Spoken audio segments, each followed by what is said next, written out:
I want to know what owners in the NBA fund these people who perpetrate these lies. Maybe that's a good place to start. So it's all transparent. Yeah, so important. So important. That's everything we're talking about right here.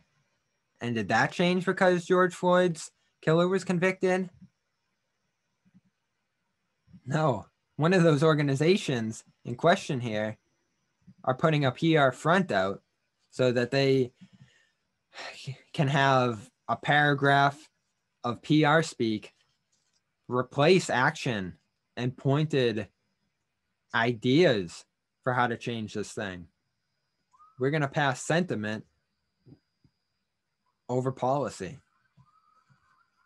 And what way did that ring truer yesterday than the LA or the Las Vegas Raiders tweeting this out? I can breathe. That is the mission accomplished banner of social justice PR. And they left it up. Now, there are a number of things wrong here.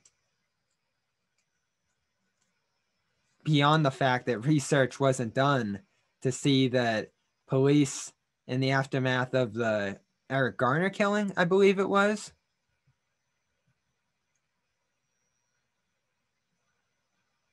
counter-protesters in support of the NYPD wore shirts of the same slogan in an apparent reference to Eric Garner.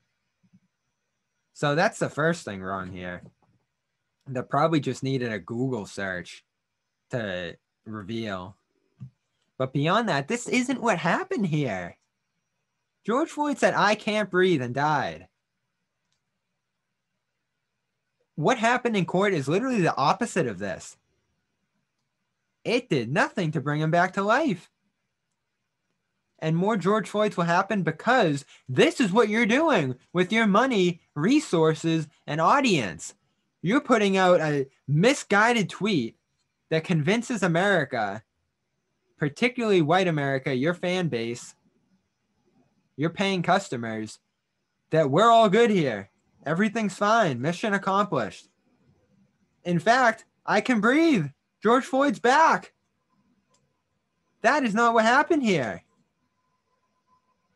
And ultimately, let's be real. If you dig into the facts of this case, law in Minnesota, they talked about the Bradley case, where sentencing is based on your past criminal history. And since police aren't convicted of crimes and law enforcement is isolated on Black communities and putting people in a system, a carceral state, and having them rotated in and out of it, your sentencing is based on your past record. So it is the expectation that Chauvin will serve 12 to 15 years for crimes that carry as many as 40 in one instance. And how is that going to make people feel when that is announced in 8 weeks?